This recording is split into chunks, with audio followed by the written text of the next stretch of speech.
நான் படித்த கீதை தொடர்ச்சி 15. வணக்கம் மக்களே.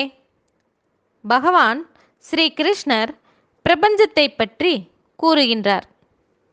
பிரபஞ்சமானது தலைகீழாக நிற்கும் மரம் போன்றது. அதன் வேர்கள் மேல் நோக்கி உள்ளன.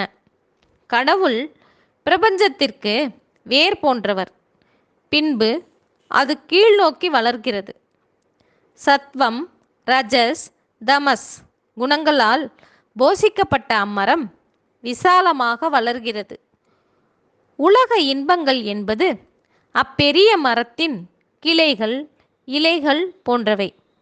அதுபோன்ற இந்திரிய இன்பத்தினால் உங்களுக்கு ஒருபோதும் திருப்தி கிடைக்காது.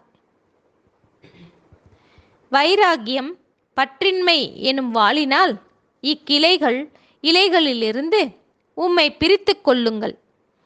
வேறு என்னும் பரமாத்மாவிடம் நிலை பெறுங்கள். இடைவிடாமல் சரணாகதி என்னும் பகவத் பக்தி செய்தால் ஜீவாத்மா பரமாத்மாவோடு ஒன்றிணைவது உறுதியாகும். ஜீவாத்மாவானது நம் மனதுடனும் சரீரத்துடனும் ஒட்டி கொண்டிருப்பதால் நமக்கு பற்றுதல் ஏற்படுகின்றது. இந்த பற்றுதல் அறுபட்டவுடன் அது சர்வ வியாபியான பரமாத்மாவோடு தான் தன்னுடைய ஒருமைப்பாட்டை உணர்ந்து கொள்கிறது.